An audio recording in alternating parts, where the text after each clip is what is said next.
Selamat siang yang sudah hadir. Pada kesempatan siang ini, kita akan melanjutkan dengan materi yang cukup penting ya, modul yang cukup penting terkait dengan pengantar tata kelola keamanan informasi. Untuk sumber ajar, di situ ada 3 video ya, yang menjelaskan tentang scope dari tata kelola keamanan informasi itu seperti apa, 3 bagian.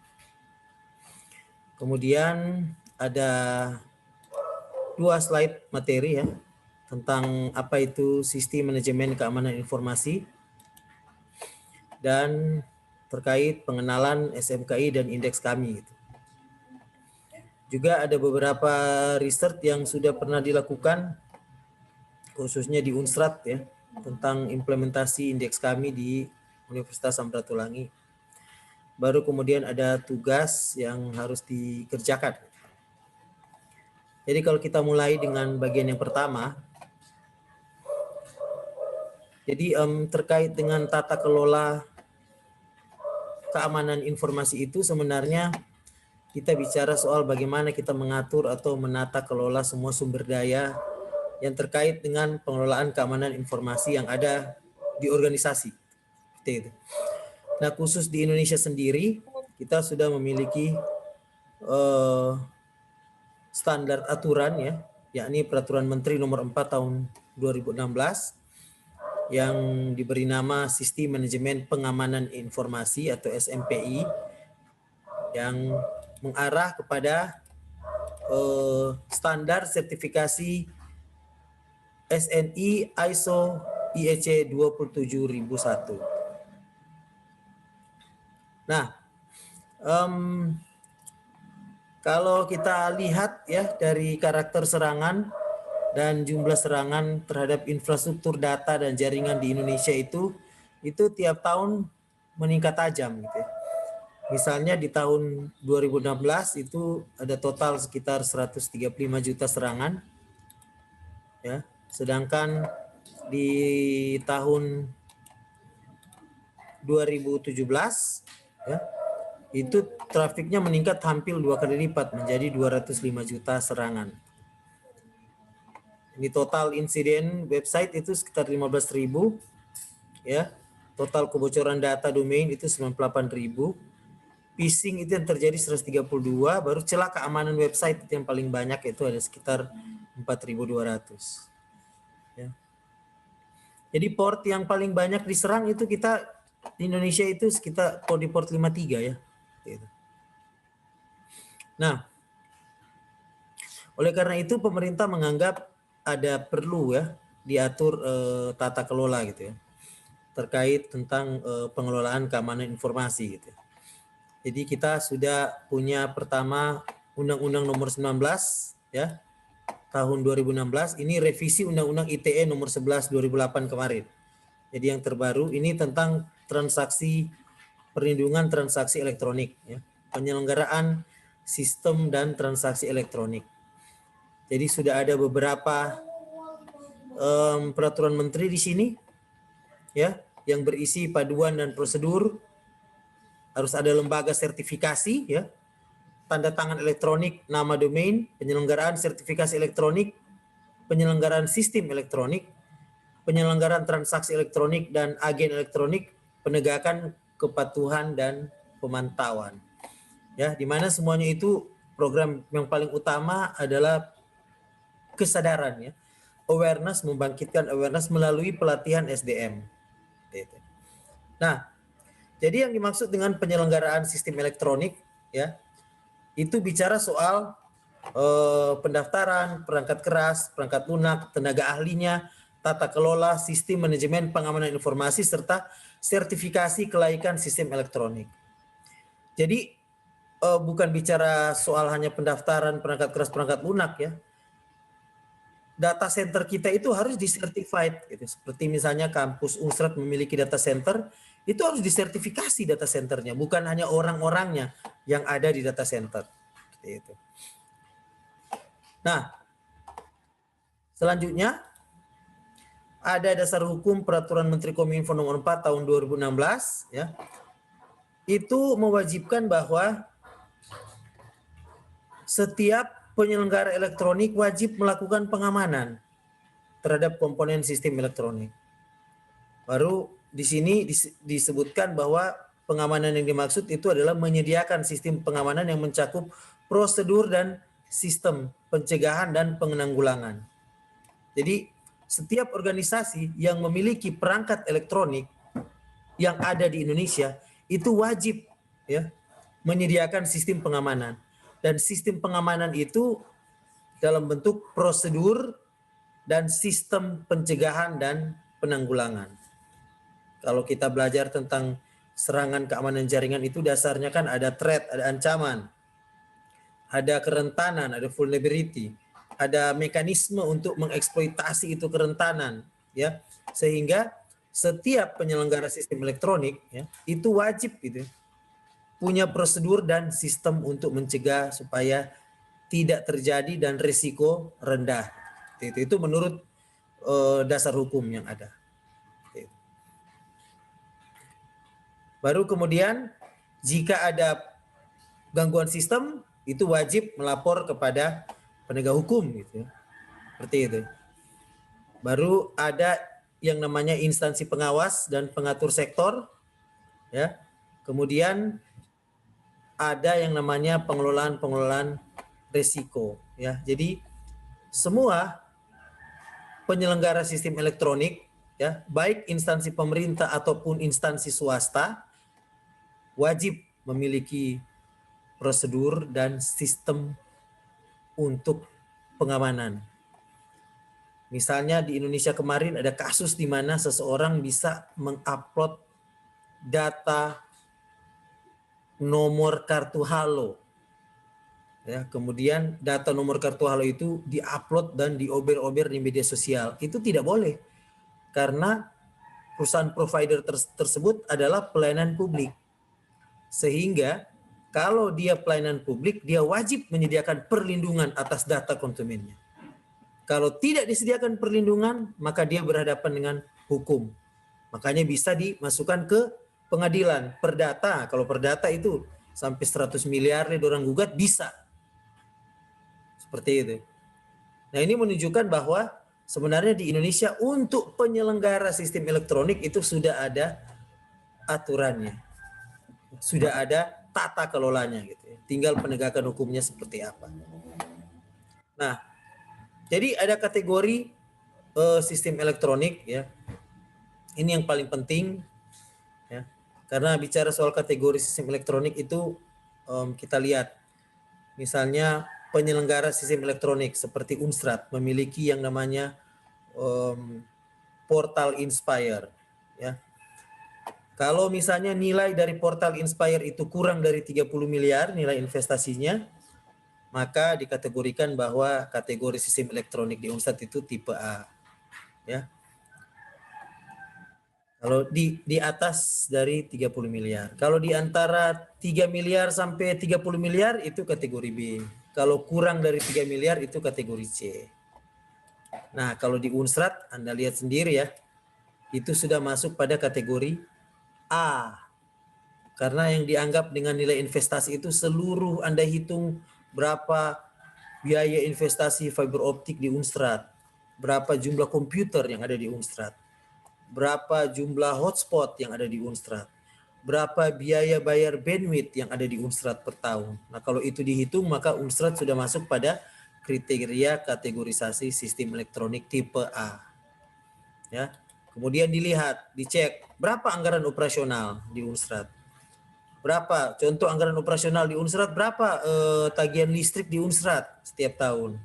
Berapa biaya bayar bandwidth di Unstrat setiap tahun. Kalau dia sudah lebih dari 10 miliar, maka itu sudah berkategori A. Nah, kalau sudah berkategori A, maka kampus Unstrat wajib tunduk pada standar internasional dan standar nasional. Jadi harus bisa ada tadi standar NSI ya dan standar IEC 27001 itu harus tunduk. Kenapa? Karena nilai investasinya sudah lebih dari 30 miliar dan anggaran operasionalnya sudah lebih dari 10 miliar. Dan penyelenggara sistem elektronik tersebut harus menerapkan algoritma khusus. Ya, algoritma khusus ini artinya algoritma yang bukan standar ya. Yang bisa didecipher lewat web, tapi sudah harus menerapkan algoritma khusus.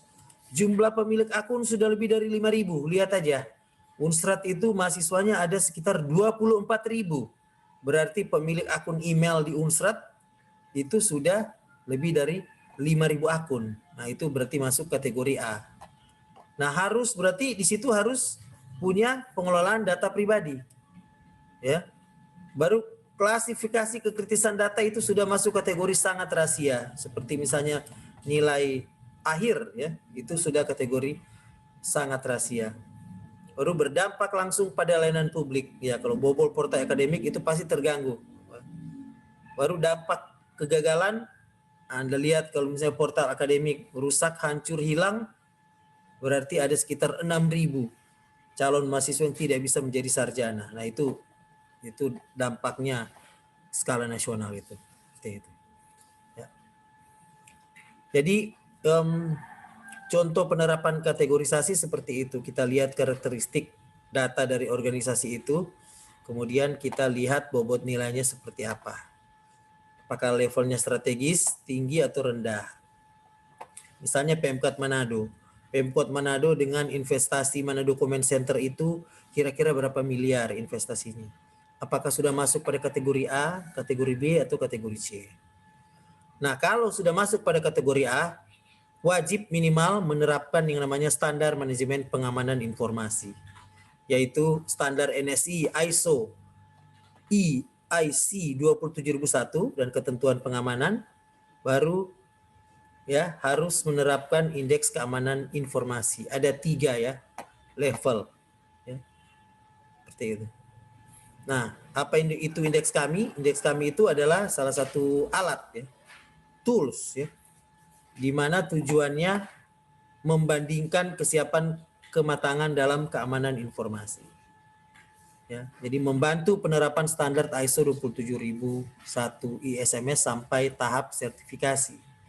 Ya. Jadi mengapa perlu indeks? Karena kita perlu tahu, seperti di kampus Unsrat pada waktu beberapa lalu, ada seorang mahasiswa yang mau melakukan penelitian tentang keamanan sistem informasi, dan saya paparkan ya bagaimana kondisi sekarang. Ya, ternyata waktu itu beberapa tahun lalu itu Unsrat belum pernah dihitung indeks keamanan informasinya. Sehingga langkah pertama kita untuk mengetahui sebuah organisasi itu kondisi keamanan informasinya seperti apa, ya kita mengecek tata kelolanya. Nah, alat untuk mengukur tata kelola keamanan informasi itu salah satunya menurut standar yang berlaku di Indonesia itu adalah indeks kami namanya. Jadi indeks kami itu dia petakan kondisi saat ini seperti apa, kemudian dia identifikasi keperluan pembenahan dan prioritasnya, kemudian dia petakan kesiapan atau kematangan unit-unit organisasi, kemudian dia lihat kelengkapan pengamanan sesuai dengan sertifikasi ISO 27001 ISMS. ISO 27001 ISMS itu adalah standar internasional, ya seperti itu. Jadi kalau misalnya di Prodi ada akreditasi A, B, C, ada akreditasi nasional, ada akreditasi internasional. Nah, kalau indeks kami itu, kalau keluar nilai indeksnya itu lihat akreditasinya nilai apa ini, keamanan di Unsrat. Kemudian dari indeks kami itu bisa dilanjutkan ke ISO 27001 ISMS. Itu standar internasional yang mirip seperti indeks kami juga. Ya, indeks kami berlaku secara nasional, ISO 27001 berlaku secara internasional. Nah, jadi bicara soal indeks kami itu intinya dia memiliki dashboard ya. Dashboard apa di situ? Skor kelengkapan.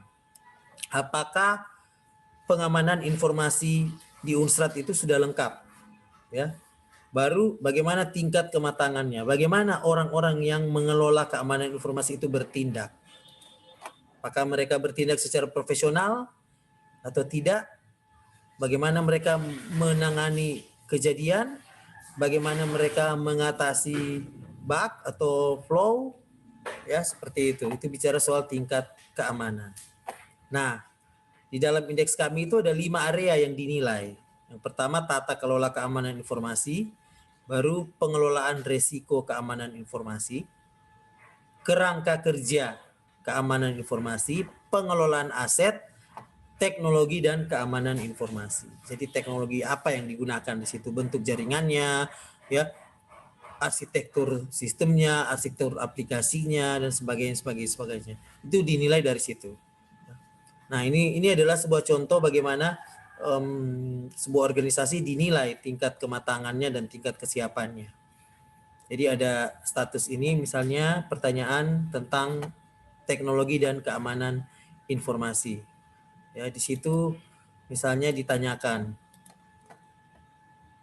apakah layanan TIK yang menggunakan internet sudah dilindungi dengan lebih dari satu lapis pengamanan? Di sini tidak dilakukan, diberi skor 0. Ya. Apakah jaringan komunikasi disegmentasi sesuai dengan tingkat kepentingan? Maksudnya kalau rupa di Unsrat itu dosen ada jalur tersendiri, mahasiswa ada jalur tersendiri. Ya, kalau kita di Unsrat sudah ada itu ya. Jadi kalau Unsrat sudah taruh dalam penerapan, jadi bisa skor 2. Karena kan kita mengakses bandwidth Unsrat itu beda ya, untuk akun dosen dan akun mahasiswa dan akun pegawai. Itu contoh disegmentasi. Apakah tersedia konfigurasi standar? Ya, ini misalnya ditaruh di sini dalam penerapan diterapkan sebagian.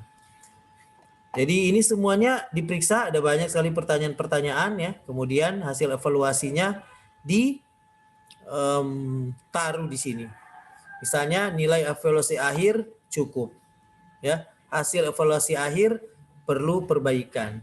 Setelah ditotal, hasil evaluasi akhirnya tidak layak, diberi warna merah karena skor di sini rendah nih. Skor di sini rendah. Ya, seperti itu. Nah, akhirnya tingkat kelengkapannya misalnya ada di nilai 329. 329 itu artinya seperti apa nanti bisa diterangkan di indeks kami. Seperti itu. Ya, kurang lebih mirip ya. Nah, kemudian kita buat dashboard atau radar chartnya. Jadi kerangka kerjanya seperti apa, pengelolaan asetnya seperti apa, ya aspek teknologinya. Yang paling luar ini yang paling perfect, sempurna, sedangkan nilai dari responden atau nilai dari indeks kami organisasi X misalnya kita terapkan nilainya hanya ini. Ya, jadi Anda bisa langsung kelihatan di sini. Ini nilai ideal, yang hijau ya. Kemudian yang merah itu nilai kenyataan berdasarkan hasil responden. Jadi masih jauh. Dari sini bisa kelihatan ya bahwa untuk level aspek teknologi, tata kelola dan pengelolaan risiko itu dia hampir mendekati 0 nilainya. Jadi hampir-hampir tidak ada. Seperti itu. Sedangkan untuk kerangka kerja dia punya Renstra, organisasi itu punya. Ini jadi dia agak maju dikit. Pengelolaan aset sudah baik karena sudah mendekati ini. Jadi pengelolaan aset ini sudah mulai baik. Aspek teknologi ya itu sudah mulai bagus. Seperti itu. Jadi yang rendah di sini pengelolaan tata kelolanya dan pengelolaan risikonya rendah itu. Seperti itu. Ya dari sini bisa langsung kelihatan itu kondisi keamanan informasi seperti itu. Nah ini Anda bisa lihat di sini untuk penyelenggara sistem informasi yang level set dan SES dia wajib memiliki sertifikat, sedangkan penyelenggara SER sertifikat SMPI aja dapat memiliki, bisa tidak. Nah untuk tenaga ahli penerapan itu diatur ya oleh SMPI juga, oleh aturan menteri itu harus punya tenaga ahli yang warga negara Indonesia. Jadi Indonesia tidak menyerahkan kompetensi tenaga ahli terkait keamanan informasi dari warga negara asing. Semuanya harus warga negara Indonesia. Ini jadi kesempatan Anda sebenarnya warga negara Indonesia untuk mengejar sertifikasi di bidang keamanan informasi. Karena pasti dapat kerja, dijamin oleh undang-undang dan peraturan menteri. Seluruh perusahaan, baik perusahaan publik, negeri dan swasta wajib menggunakan tenaga ahli yang warga negara Indonesia, khususnya dalam pengelolaan keamanan informasi. Kalau programmer, dorang boleh ambil luar negeri. Desainer, dorang boleh ambil luar negeri. Ya, implementer, dorang boleh ambil luar negeri. Network engineer, dorang boleh ambil dari luar negeri. Tetapi khusus untuk tenaga ahli yang terkait dengan keamanan informasi wajib diambil warga negara Indonesia, tidak boleh warga negara asing. Ya, seperti itu. Jadi ini ada lembaga sertifikasi ya, ada tim auditor ya, seperti itu. Nah, syarat lembaga sertifikasi ini biasanya di Indonesia itu Badan Nasional Standar Profesi (BNSP) ya, sertifikasinya di situ.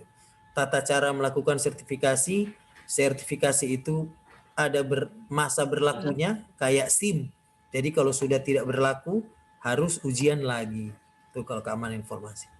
Ya, seperti itu. Menteri dapat mengawasi 1 kali setahun atau sewaktu-sewaktu lembaga sertifikasi. Model pengawasannya ya seperti ini. Ada pemantauan, pengendalian, pemeriksaan, penelusuran, dan pengamanan. Seperti itu. Jadi itu berlaku dari bulan April 2019. Lembaga-lembaga sertifikasi, pemberi sertifikasi di Indonesia itu sudah diawasi langsung oleh menteri. Kalau mereka lulusan mereka itu terbukti tidak sesuai dengan sertifikat yang mereka keluarkan, ada teguran tertulis ya, penghentian sementara nama domain, berhenti berkegiatan. Banyak sekali yang meminta absen kelas. Jadi ini aja yang perlu saya sampaikan terkait dengan tata kelola keamanan informasi. Jadi keamanan informasi itu adalah tugas dari semua orang. Dari pimpinan sampai dengan level bawahan wajib mengamankan informasinya.